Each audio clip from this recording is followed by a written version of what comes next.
से हार्दिक अभिनंदन है। आप सबों को संबोधित करते हुए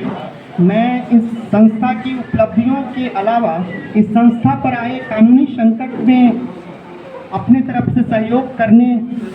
की जो भूमिका रही उसका उल्लेख करते हुए आप सबों को अवगत कराना चाहूँगा कि एक संस्था जो कि चिकित्सा के क्षेत्र में, चिकित्सा कल्याण के क्षेत्र में ज़रूरतमंदों को, ग्रामीण क्षेत्र के व्यक्तियों को दूर दराज तक, सुदूर क्षेत्रों से लेकर के और जिस तरह से व्यापक स्तर पर चिकित्सा सेवा मुहैया करा रही है, उस संस्था के ऊपर पटना हाई कोर्ट के एडवोकेट द्वारा लीगल नोटिस दिया गया। और यह लीगल नोटिस इस परिप्रेक्ष्य में था कि यह संस्था किस तरह की संस्था है, क्या इसकी लीगलिटी है, ये जनजीवक कल्याण संघ क्या एक फेक संस्था है या रियल संस्था है, क्या इससे जुड़े हुए चेयरमैन या अन्य पदाधिकारीगण को लीगल मैंडेट है, लीगलिटी है कि नहीं, वे लीगल बोनाफाइड है कि नहीं। साथ ही साथ इस संस्था से जिन किन्हीं भी ग्रामीण चिकित्सक को सर्टिफिकेट दिया जाता है या उन्हें ये अधिकृत किया जाता है कि वो ग्रामीण चिकित्सा और ग्रामीण चिकित्सक के तौर पर जो प्राथमिक उपचार है और चिकित्सा सेवा है, चिकित्सा कल्याण के उद्देश्य से वो जरूरतमंदों तक ग्रामीण क्षेत्र में प्रसार और सेवा के तौर पर मुहैया कराएं, क्या वे स्किल्ड हैं, क्या वे लीगली बोनाफाइड हैं, क्या वो फेक हैं या रियल हैं, इस तरह की चीज़ें, यानी कि तमाम तरह की बातें, जैसे कि ये संस्था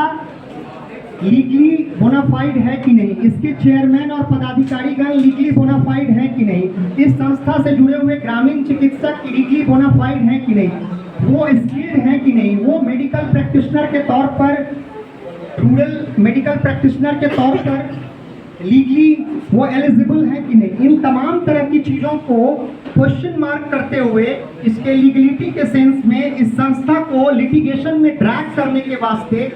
एक बहुत ही पेचीदा लीगल नोटिस सर्व किया गया इस संस्था के चेयरमैन को भी रिस्पोंडेंट बनाते हुए। और ये लीगल नोटिस की कॉपी पटना हाई कोर्ट के एडवोकेट, जिनका मैं नाम भी जिक्र करना चाहूँगा, Mayank Singh advocate Patna high court, उनके द्वारा on behalf of his client Chandan Thakur, जो सन ऑफ महेंद्र नारायण ठाकुर हैं, प्रेसिडेंट मिथिला वुमेन डेवलपमेंट, इसकी कॉपी भेजी गई chief secretary government of Bihar को, principal secretary Bihar state health department को, the divisional commissioner Laheriasarai Bihar को, the district magistrate Patna Bihar को, the district magistrate Madhubani Bihar को, द सिविल सर्जन मधुबनी सदर बिहार को, डॉक्टर रविंद्र ठाकुर को, डॉक्टर अविनाश कुमार को। तो मैंने काउंटर रिप्लाई के तौर पर टू रिप्रेजेंट दिस जनजीवक कल्याण संघ ऑन बिहाफ ऑफ जनजीवक कल्याण संघ through his chairman, through it's chairman, मैंने लीगल रिप्रेजेंटेशन करते हुए advocate Mayank Singh Patna high court को काउंटर रिप्लाई सर्व किया जनजीवक कल्याण संघ, जो कि एक रजिस्टर्ड संस्था है, एक ट्रस्ट है, उसके बिहाफ में। और जब मेरा काउंटर रिप्लाई सर्व हुआ, जिसकी कॉपी फॉरवर्ड की गई इन तमाम एड्रेसेस को, right from chief secretary government of Bihar to principal secretary government of Bihar to commissioner Laheriasarai to district magistrate Patna to DM Madhubani to civil surgeon Madhubani, तो इसका परिणाम ये हुआ कि जिस तरह की बातों का मैंने उल्लेख उस काउंटर रिप्लाई में किया लीगल रिप्लाई के तौर पर, और लीगलिटी जो इस संस्था जनजीवक कल्याण संघ का है या इसके चेयरमैन का है या आप जो भी इससे जुड़े हुए ग्रामीण चिकित्सक हैं या पदाधिकारीगण हैं, उन सबों के लीगलिटी एंड लीगली बोनाफाइड होने के सेंस में या इसके कार्य क्षेत्र को लेकर के या इसके कार्य करने की मेथोडोलॉजी को लेकर के या स्किल को लेकर के या एलिजिबिलिटी को लेकर के, तो इसका परिणाम ये हुआ कि ये जितने एड्रेसी का मैंने नाम लिया है, including that high court of honourable Patna high court, that advocate of honourable Patna high court, किन्हीं ने भी इसका कोई फर्दर रिप्लाई इन एडिशन नहीं भेजा, किसी तरह की क्वेरी नहीं किया, किसी तरह का फिर लिटिगेशन में ड्रैग करने का इस संस्था को या इस संस्था के किसी पदाधिकारीगण को किसी तरह का नोटिस नहीं भेजा, उनके ऊपर कोई कानूनी कार्रवाई नहीं किया, या ऑन बिहाफ ऑफ दिस जनजीवन कल्याण संघ बतौर एडवोकेट मुझे जिस तरह का उन लोगों को रिप्लाई करना चाहिए था या क्वेरी करना चाहिए था वो भी नहीं हो पाया। इसका मतलब है कि उन लोगों को लगा कि जो इन लोगों की लीगलिटी है, इन लोगों का जो लीगल बोनाफाइड स्टेटस है वो कहीं से भी क्वेश्चनेबल नहीं है, और आप लोग फ्री होकर के ग्रामीण चिकित्सक के तौर पर जनजीवन कल्याण संघ के बैनर तले जनजीवन कल्याण संघ के अंतर्गत जो है फ्री होकर के काम कर सकते हैं। क्योंकि यह संस्था इतनी अच्छी वैकल्पिक चिकित्सा सेवा मुहैया करने वाली एक ट्रस्टेड रजिस्टर्ड संस्था है, जिसके बैनर तले ग्रामीण चिकित्सक इतना सराहनीय कार्य कर रहे हैं, वह काबिले तारीफ है। जब भारत में कोरोना का समय आया, मैं बहुत ही कम समय लूंगा और चंद मिनटों में अपनी बातों को कंक्लूड करूंगा, क्योंकि हम सबों के ऊपर समय का दबाव है, मेरे ऊपर भी कोर्ट में जिस तरह का जो भी पेंडिंग वर्क है उसका दबाव है। तो मैं आप लोगों से क्षमा प्रार्थी चाहते हुए भी बस चंद लाइनों में चंद मिनट के अंदर अपनी बात को पूरा करूंगा। तो देखा जाए कोरोना के समय जबकि भारत में एक तरह से मेडिकल इमरजेंसी हो गई थी, मेडिकल क्राइसिस हो गई थी, उस समय यह संस्था जनजीवन कल्याण संघ किस तरह से जो है वो एक तरह से मेडिकल फोर्स के रूप में, अल्टरनेटिव मेडिकल बैकअप के रूप में अपने इंफ्रास्ट्रक्चर के साथ, अपने स्किल के साथ, अपने इस ग्रामीण चिकित्सकों की फौज के साथ जो है कितने व्यापक स्तर पर जरूरतमंद और जो ऐसे लोग थे जो कोरोना से पीड़ित थे, उनको उस कोरोना के जो है जाल से निकाला और मौत के मुंह से एक तरह से बाहर किया। तब जबकि आज के डेट में भारत में जो डॉक्टर्स हैं उनकी इतनी संख्या कम है जनसंख्या को देखते हुए, आज के डेट में जबकि Bharat most populous country in the world हो गया है चाइना को पीछे छोड़ करके, वो पूरी जो आवश्यकता है उसको पूरी तरह से सिर्फ डॉक्टर्स से पूरा नहीं किया जा सकता। They are not capable enough to fulfil the aspirations and requirement of the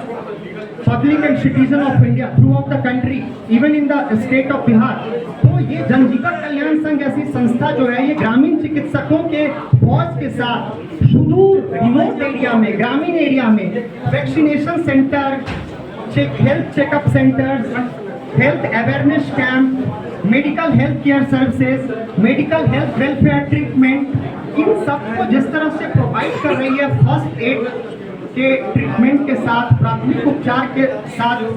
जो भी इनको लीगली बोनाफाइड होने के सेंस में जो लीगल मैंडेट मिला हुआ है, जो इनकी लीगलिटी है, जो कार्य करने का इनका क्षेत्र है, ये कितना गर्व करने वाला विषय है। और इससे जितने लोग भी लाभान्वित हुए हैं उन सब की टेस्टिमोनी, उन सब की जो उनके मुखार बिंदु से निकलने वाले उनके उद्गार हैं, उनको समझा जा सकता है। यही कारण है कि इस संस्था के ऊपर मैंने इस चीज का भी जिक्र किया कि क्या इस संस्था के ऊपर किसी भी तरह का इलीगल या किसी भी तरह का अनइथिकल जो कोई केस हो वो है क्या, कि जिसमें वो मेडिकल काउंसिल ऑफ इंडिया का या जो